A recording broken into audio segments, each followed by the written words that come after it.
जिला बलरामपुर में आदिवासी समाज द्वारा कुसमी नगर पंचायत बंद का आह्वान, सुप्रीम कोर्ट के फैसले के विरोध में व्यापक असर। बलरामपुर के कुसमी नगर पंचायत में आरक्षण बचाओ संघर्ष समिति की ओर से आदिवासी समाज द्वारा नगर पंचायत बंद का आह्वान किया गया।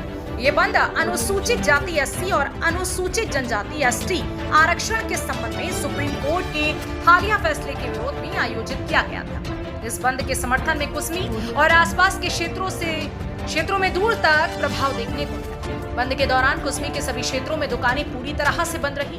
हालांकि शासकीय सेवाएं खुली हुई, आवश्यक सेवाओं जैसे कि चिकित्सा, डेली नीड्स की दुकानें और परिवहन सेवाओं को बंद से बाहर रखा गया है, जिससे कि नागरिकों को आवश्यक सुविधाएं मिल सके। बंद के दौरान क्षेत्र भर के लोगों ने व्यापक भागीदारी दिखाते हुए इस आंदोलन का समर्थन किया।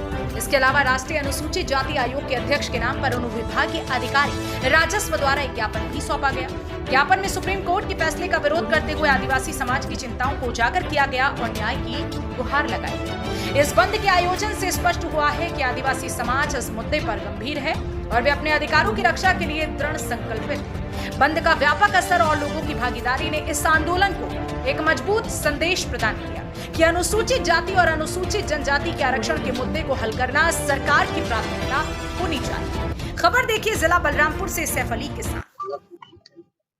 सरकार जो बिल पास की है और उसके द्वारा हमारे अस्तित्व को खत्म करने की कोशिश कर रही है और इसलिए हम आदिवासी एससी एसटी के सभी भाई बहने माता पिता अपने अस्तित्व को बरकरार रखने के लिए, क्योंकि जल जंगल जमीन हमारे अधिकार में है, हम इस धरती के हमारे भारत देश के मूल निवासी हैं और हम उस अस्तित्व को बनाए रखना चाहते हैं।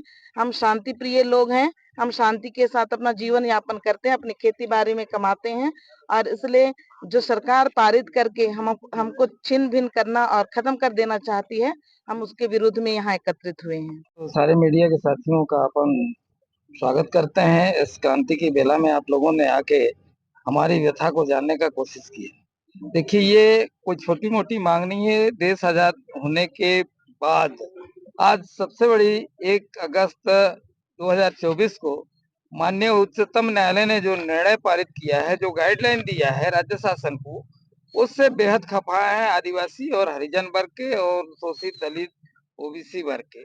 और अपना इस माध्यम से ही 1 तारीख को जो निर्णय हुआ है उसके विरोध में जो है अपन ये आवाज इस माध्यम से आज भारत बंद की करके जो है ये आवाज हम पहुंचाना चाहते हैं कि इस पे सुप्रीम कोर्ट जो है इस निर्णय पे पुनर्विचार करे और वापिस ले। ये कानून को हम काला कानून मानते हैं, इसे हम बर्दाश्त नहीं करेंगे। यदि सरकार इस पे भी विचार नहीं करता है तो आगे हम जंगी लड़ाई लड़ने के लिए भी तैयार है। कोई सीमा ही नहीं है, ये तो करो या मरो की स्थिति है, तो आखिरी है। फिर ये अगर लागू हो गया तो आदिवासी हरिजन का तो अस्तित्व ही खत्म हो जाएगी। बहुत सारे मीडिया के माध्यम से देखिए, सुप्रीम कोर्ट ने जो निर्णय दिया है उसमें कोटे पे कोटा का मीन्स मतलब ये है कि कुछ कास्ट विशेष के लोग जो है आरक्षण का लाभ लेके काफी आगे बढ़ गए हैं। अब मान लीजिए कोटे पे कोटे कर देगा उस पे, जैसे आज आदिवासी के लिए टोटल जितने आदिवासी के लिए 20% आरक्षण है, आज उसको कोटे में बांट देगा। कवर को 2%, उरांव को 1%, ये चूंकि आगे बढ़ गए हैं। बिरजिया कोरवा जो है बहुत पीछे है, इनको 3% कर दिया। इस तरह से बांट देगा तो क्या उसको ये लाभ कोरवालों को मिल पाएगा? आज इतनी महंगी शिक्षा हो गई, सबसे पहली व्यवस्था तो होनी चाहिए शिक्षा व्यवस्था, और गवर्नमेंट के पास कोई डेटा नहीं है। इसका आधार भी ये निर्णय पारित जो किया है, 20 साल पहले जनगणना हुई थी, आज उसके पास कोई डेटा नहीं है। 21 आधार पे इस टाइप के निर्णय पारित किए हैं, ये समझ के परे है। क्रीमी लेयर लागू किए हैं। आज मान लीजिए कितने आदिवासी लोग, समझिए सांसद से लेकर विधायक से लेकर राष्ट्रपति और प्रधानमंत्री बने हैं देश में। सुप्रीम कोर्ट के कितने आदिवासी और दलित में से समझिए मुख्य न्यायाधीश बने हैं। ये विचार करने की बातें हैं। आज उस जो शोषित जो क्रीमी लेयर लागू किए हैं, जैसे ओबीसी का मापदंड था 8 लाख रुपया, आज यदि 8 लाख अगर उस तरह से पैमाना होगा तो जितने शासकीय कर्मचारी हैं वो सारे इस दायरे में आ जाएंगे और उनके लड़के की गर्दन पे हाथ धर के तुम क्रीमी लेयर के दायरे में हो, चलो तुम बाहर, करके उसको बाहर निकाल दिया जाएगा। एक दूसरा वर्ग है वो जो शिक्षा से वंचित है, उसको लाभ मिलेगा नहीं। फिर उस स्थिति में क्या होगा, एनएफएस लागू करेंगे कि नॉट फाउंड सुटेबल, फिर वो सीट जो है कन्वर्ट हो जाएगा जनरल में। तो हम तो कहीं के नहीं रह गए।